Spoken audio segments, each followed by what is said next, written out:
Welcome back. If you heard the first part of Sergeant Elena Vance's story, you know that leaving the combat zone doesn't mean leaving the war. It's been a year since Elena EAS'd ended her active service and traded her combat boots for civvies. But civilian life feels like a foreign country. People stop her in the grocery store, see the USMC bumper sticker on her truck, and give her the standard, "Thank you for your service." She nods. She smiles. But behind that polite smile is a deafening silence. Nobody sees the nights she spends staring at the ceiling fan, listening to the phantom sounds of a medevac chopper. Nobody sees the heavy silver dog tags belonging to 19-year-old PFC Kid Miller sitting on her nightstand weighing 1,000 pounds. Isolation is the deadliest enemy a veteran can face back home.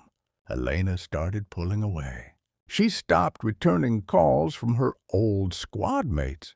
She'd sit on her Texas porch, nursing a black coffee that tasted like dust, replaying that IED blast on a continuous loop in her head.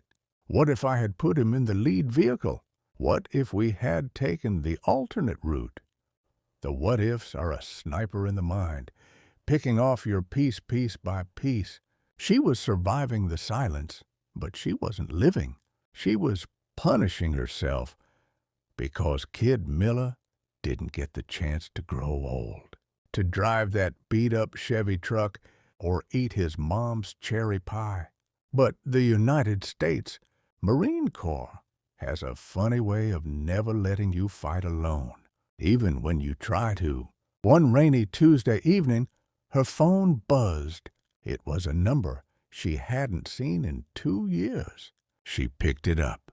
"Vance," a gruff voice said on the other end. It was Doc Hayes, the Navy corpsman attached to their squad, the guy who was in the dirt with her, trying to save Kid's life that day. Doc didn't ask how she was doing. Veterans know that's a loaded question. He just said, "I'm at the VFW post on Highway 9. Get in your truck. I've got a stool waiting for you." Elena walked into the dim light of the Veterans of Foreign Wars post.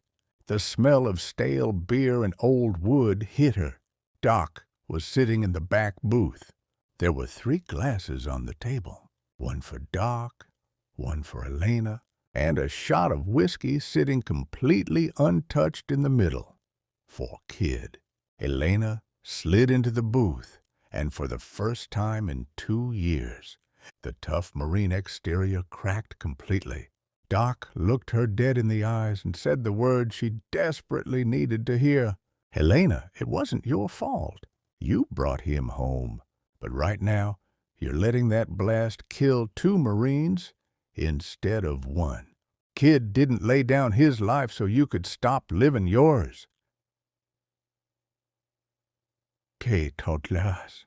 That night changed everything. They poured one out for Miller, and Elena finally forgave herself.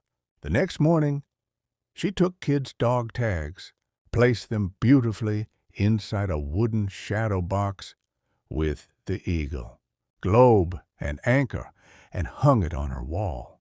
It was no longer a video created by Sub 81M Rock, symbol of guilt.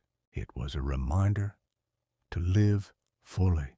Today, Elena runs a local transition program for combat veterans returning to Texas. She's the lifeline for the next generation coming home.